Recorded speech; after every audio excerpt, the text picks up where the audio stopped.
The Middle Passage Ceremonies and Port Markers Project is a nonprofit grassroots organization that seeks to research and identify arrival sites of Middle Passage ships, ships that are carrying enslaved Africans across the Atlantic to North and South America and the Caribbean. In addition to the research and identification of sites, we encourage these locations to hold remembrance ceremonies and to put up public markers recognizing this history, as well as the role that Middle Passage survivors and their descendants played in the formation of those communities.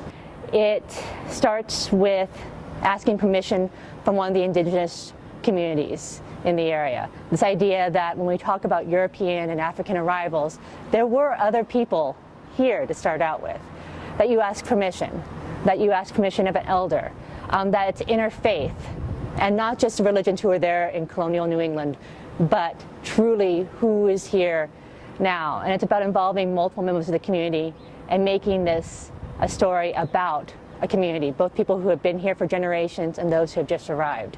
It's one about history and reconciliation. The ceremony itself brought together a lot of different people. There were people who were on, there was a Middle Passage pilgrimage a few years ago, not affiliated with this organization, but coming out of Massachusetts, that walked as many sites as they could and eventually ended in Cape Town. They were present. Brian Corr represented a Quaker perspective as both an African American and a Quaker, and he talked about how the Middle Passage worked into that history.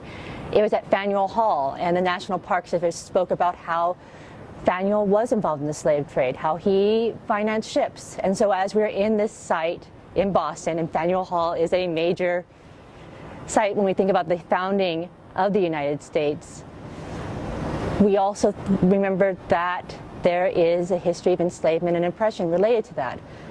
But what was truly uplifting was seeing how descendants of that history were present and how they were part of Boston's story. The Rhode Island Middle Passage Project is still in its beginnings. We are gathering people, we're reaching out, we're looking for more people who need to be involved. The wonderful thing about Rhode Island is that many people in many sites have been doing this history, both of the Middle Passage, but also of enslaved and free communities of color at their sites. So we're trying to find these groups. We're trying to amplify the work that's already being done and find partners in the community. So the meetings are just starting. We've had a few meetings at the state level. The Providence group is moving forward, and there are going to be community meetings in Newport, Bristol, and Warren as well.